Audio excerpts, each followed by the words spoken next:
Birthday, a backyard, and a lesson in unity. The afternoon sunlight bathed Thomas Reynolds' backyard in warm golden light. Balloons in every color swayed gently from the wooden fence posts, their reflections flickering on the surface of paper plates and plastic cups. The air was thick with the savory aroma of burgers sizzling on the grill and the sugary sweetness of vanilla ice cream slowly melting under the spring sun. It was the kind of day that makes memories, perfect weather, laughter in the air, and love poured into every detail. For weeks, Thomas had planned this day. It was his son, Caleb's, 6th birthday party. He might not have had the largest yard on their quiet suburban street, nor could he afford the fanciest decorations or party entertainers. But none of that mattered. What mattered was the joy in his son's eyes, the laughter of his friends, and the warmth of family gathered together. In the far corner of the yard, a bright red and blue inflatable bounce house stood like a castle, squeaking under the weight of children giggling as they took turns jumping. Folding tables covered in bright yellow and green tablecloths were lined with trays of Thomas's homemade dishes: classic grilled cheeseburgers, creamy macaroni and cheese, and Caleb's absolute favorite, a towering chocolate cake shaped like his favorite superhero's mask. A soft playlist of children's tunes drifted from a Bluetooth speaker perched on a picnic table, loud enough to set a cheerful mood, but far from disruptive. Caleb, his birthday hat slightly askew on his curly head, zipped from one end of the yard to the other, leading his friends in a game of tag. His laughter, pure, loud, and unfiltered, was the very reason Thomas worked long hours at his construction job. He glanced at his son, feeling a deep sense of pride and fulfillment. These were the moments that made everything worth it. Adults mingled by the grill, trading stories and catching up as they sipped iced tea from red cups. It was a peaceful, joyful scene. That is until a sharp, shrill voice sliced through the warm afternoon air. "What the hell is going on here?" The sudden intrusion stopped the conversation mid-sentence. Heads turned toward the sound. Thomas's chest tightened. He already knew who it was before he saw her. Striding across his lawn, as if she owned it, was Margaret Dawson. Margaret lived 3 doors down.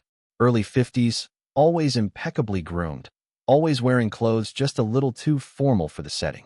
She had a reputation in the neighborhood, a complainer, a busybody, and someone who seemed to take pleasure in pointing out everyone else's shortcomings. Whether it was barking at teenagers for riding their bikes too fast or leaving anonymous notes on cars parked too close to her driveway, Margaret had managed to alienate just about everyone. Now she was marching into Thomas's yard, eyes flashing and lips pinched into a scowl so tight it seemed permanently fixed. Margaret planted herself right in the middle of the party, hands on hips, glaring around at the balloons, the tables, and the playing children like they were offensive eyesores. "This is absolutely ridiculous," she snapped. "I have been listening to this racket all afternoon. Some of us have important things to do. We have jobs, responsibilities. We don't have time for this." She waved her hand in a wide, dismissive gesture. "This circus." Thomas inhaled deeply, forcing himself to remain calm. "Ma'am, this is my son's birthday. We're just having a small party with family and friends. We're not making excessive noise." Margaret's glare hardened. "Small? You call this small? This is chaos. I can hear your awful music from inside my house." Thomas glanced at the speaker. The music was so low that it barely reached the far end of the yard. Before he could say anything, another parent, Mia Jenkins, stepped forward. "You're out of line," Mia said firmly.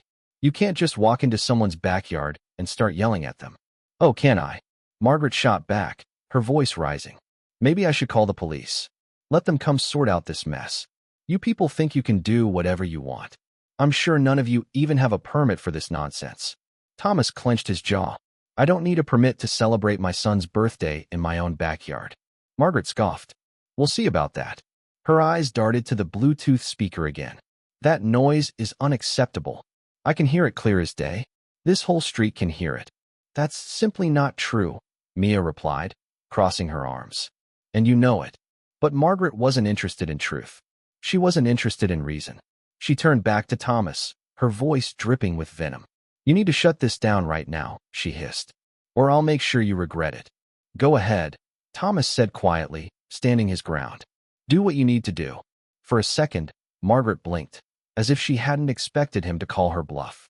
Then, With a nasty little smirk, she pulled out her phone and dialed 911. Her tone flipped instantly into one of mock fear.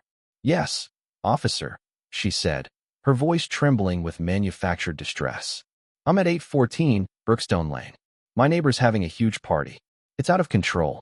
They're being aggressive, and I feel threatened. Please send someone right away." The party guests exchanged glances. Mia lifted her phone, starting to record the entire incident. Thomas nodded to her in quiet approval. Margaret continued her performance. "They're yelling, screaming, drinking. There's so many of them. I'm worried someone's going to get hurt." She glanced at Thomas, smug and self-satisfied, as if she had already won.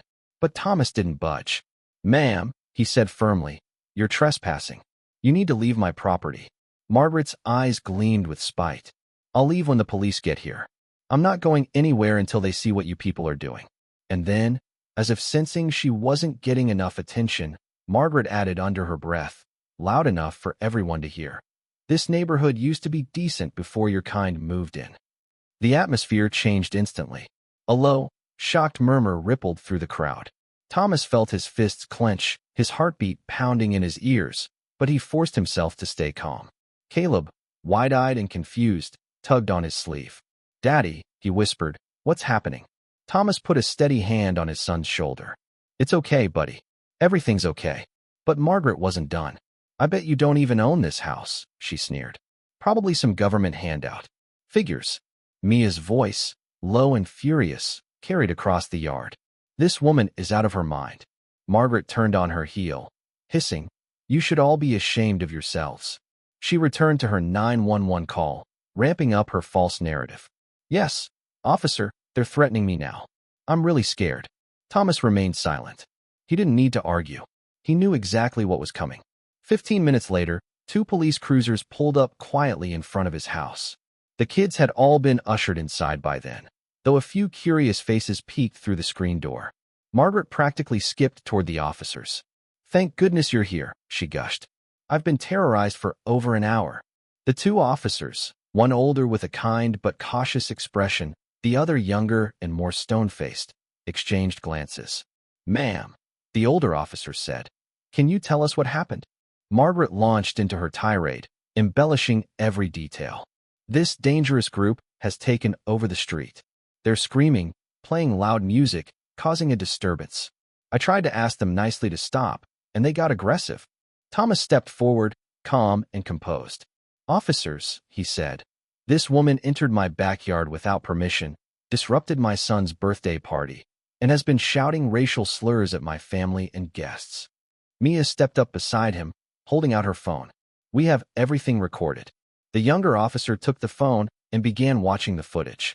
As Margaret's voice filled the recording, spewing insults, racial slurs, and threats, both officers' faces hardened.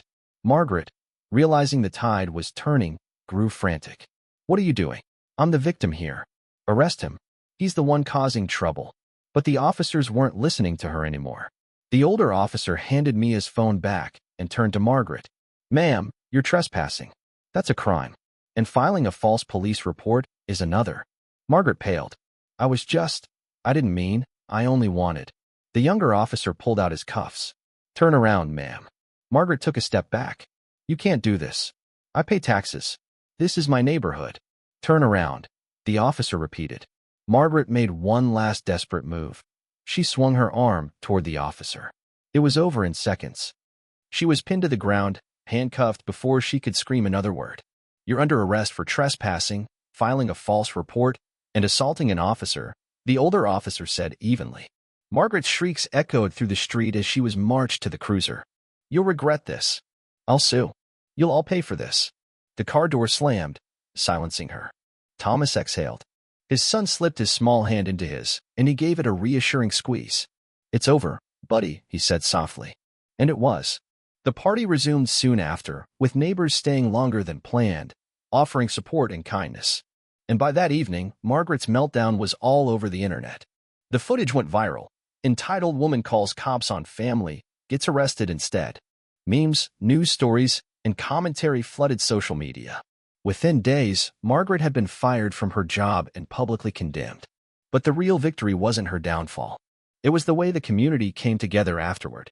Neighbors who had barely spoken to Thomas before brought over casseroles, birthday gifts for Caleb, and warm smiles. A week later, Thomas hosted another barbecue, this time a celebration not just for his son, but for the strength of unity and kindness. And when he looked out at his yard filled with laughter, love, and community, he knew one thing for sure: hate might make noise, but love makes history.